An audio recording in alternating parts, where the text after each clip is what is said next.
ప్రకృతి వ్యవసాయంలో పట్టు సాధించిన మన్నేటి నెల్లూరు జిల్లా ఉదయగిరి నియోజకవర్గంలోని కొండాయిపాలెం పంచాయతీలు గంగిరెడ్డిపల్లి గ్రామానికి చెందిన తెలుగుదేశం పార్టీ రాష్ట్ర కార్యదర్శి మన్నేటి వెంకటరెడ్డి స్థానిక నివాసంలోని విలేకరులతో మాట్లాడుతూ మేము గత 4 ఏళ్లుగా ప్రకృతి వ్యవసాయం చేస్తూ వరి సాగు చేస్తున్నామని తెలిపారు. పాలేకర్ విధానాన్ని తీసుకొచ్చిన కూటమి ప్రభుత్వం ముఖ్యమంత్రి చంద్రబాబు ఆదేశాల మేరకు ఈ ప్రభుత్వం రాష్ట్రంలోని ఎంతో ప్రయోగాత్మకంగా అన్ని జిల్లాలలో విప్లవాత్మకంగా తీసుకుపోతున్నామని తెలిపారు. పాలేకర్ విధానాన్ని రాష్ట్రంలో ఉన్నటువంటి ప్రతి ఒక్క రైతులకు అవేర్నెస్ తీసుకురావాలని, నేను బయట రాష్ట్రంలో ఉంటూ కూడా ప్రకృతి వ్యవసాయం మమకారంతో ఈ ప్రకృతి వ్యవసాయం చేయటం జరుగుతుంది. కూటమి నాయకులు, కార్యకర్తలు, రాష్ట్ర ప్రజలు ప్రకృతి వ్యవసాయాల్లో పాలు పంచుకోవాలని, మంచి ఆరోగ్యంతో ఉండాలని తెలిపారు. కూటమి ప్రభుత్వం తీసుకొచ్చిన ప్రకృతి వ్యవసాయంతో రైతులకు ఎంతో మేలు చేకూరుతుందని తెలిపారు. బయట దొరికే రసాయనాలతో పోల్చుకుంటే ప్రకృతి రసాయనాలతో పంటకు మంచి మేలు కలుగుతుంది.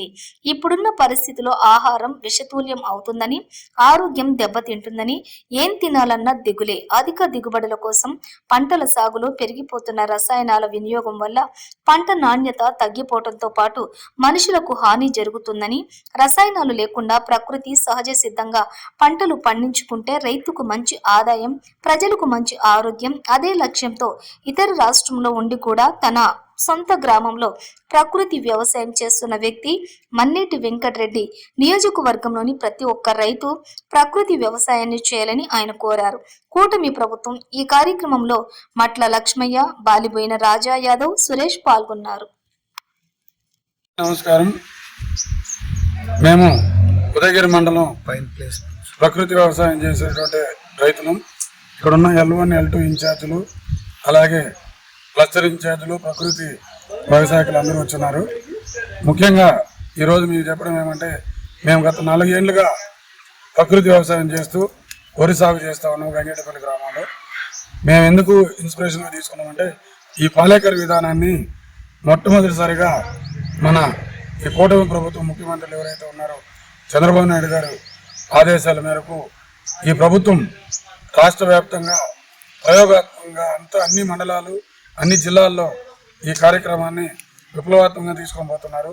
కాబట్టి అందరికీ దీని గురించి అవేర్నెస్ తీసుకురావాలని చెప్పి నేను బెంగళూరులో ఉంటూ ఇక్కడ ప్రకృతి వ్యవసాయం మీద మమకారంతో చేయడం జరుగుతూ ఉంది.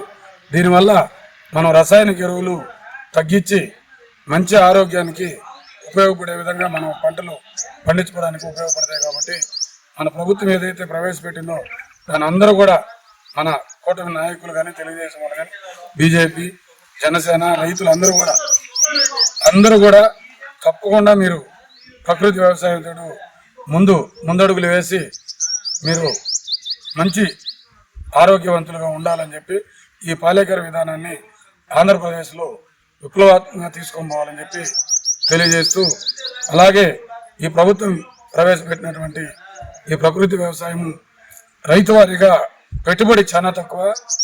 ఒక 2 సంవత్సరాలు భూమి బాగా సాగు చేసుకుంటే, ఒక ఆవు ఉంటే 10 ఎకరాలు వ్యవసాయం చేయొచ్చు అని చెప్పి పాలేకర్ గారు చెప్పడం జరిగింది. మంచి సభలు కూడా పెట్టి రాబోయే రోజుల్లో ఉదయగిరిలో ఏర్పాటు చేయబోతున్నారు ప్రభుత్వం తరఫున. అందుకని రైతులందరూ కూడా ఈ ముందడుగులు వేసి ఈ పాలేకర్ విధానాన్ని పాటిస్తారని చెప్పి మీకు అందరికీ నమస్కారం తెలియజేసుకుంటాను.